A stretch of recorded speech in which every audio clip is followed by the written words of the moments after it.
শেখ হাসিনা, আসাদুজ্জামান খান কামাল ও চৌধুরী আব্দুল্লাহ আল মামুনের বিরুদ্ধে মানবতাবিরোধী অপরাধ মামলায় আজ সাক্ষ্য দিয়েছেন দৈনিক আমার দেশ পত্রিকার সম্পাদক ডক্টর মাহমুদুর রহমান। পরে চিফ প্রসিকিউটর তাজুল ইসলাম সাংবাদিকদের জানান, সর্বোচ্চ আদালত সহ বিচার বিভাগ তৎকালীন আওয়ামী লীগ সরকারের আজ্ঞাবহ হয়ে উঠেছিল। মাহমুদুর রহমানের জবানবন্দিতে বিষয়টি উঠে এসেছে। তিনি বলেন, আর দুইজনের জবানবন্দি নিয়ে সাক্ষ্য গ্রহণ শেষ করতে চায় প্রসিকিউশন।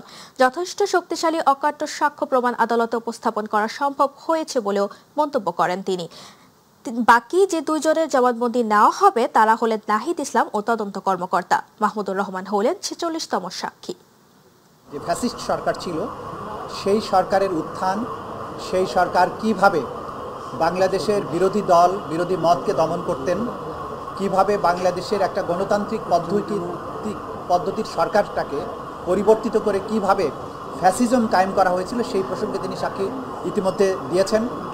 তিনি আরও সাক্ষ্য দিয়েছেন যে এই আন্তর্জাতিক অপরাধ ট্রাইব্যুনালকে সেই সময়ের সরকার কিভাবে তাদের স্বৈর শাসনকে নিরাপত্তা দেওয়ার জন্য, স্বৈর শাসনের হাতকে শক্তিশালী করার জন্য ব্যবহার করা হয়েছিল। নাহিদ ইসলাম আগামীকালকে সাক্ষ্য প্রদানের কথা আছে এবং তার সাক্ষ্য গ্রহণের মাধ্যমে আর যে ফর্মাল একজন সাক্ষী আছে আমাদের, সেটার মাধ্যমে আশা করছি এই মামলার সাক্ষ্য গ্রহণ সমাপ্ত হবে।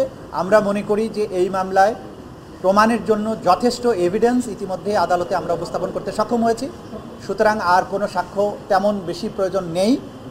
সে কারণে এই বাকি দুজনের সাক্ষ্য গ্রহণ সমাপ্ত হওয়ার পরে আমরা মামলাটি সমাপ্তির জন্য প্রেয়ার করব। তার মানে যুক্তিতর্কের জন্য হয়তো পরবর্তী দিকে আমরা যাব আশা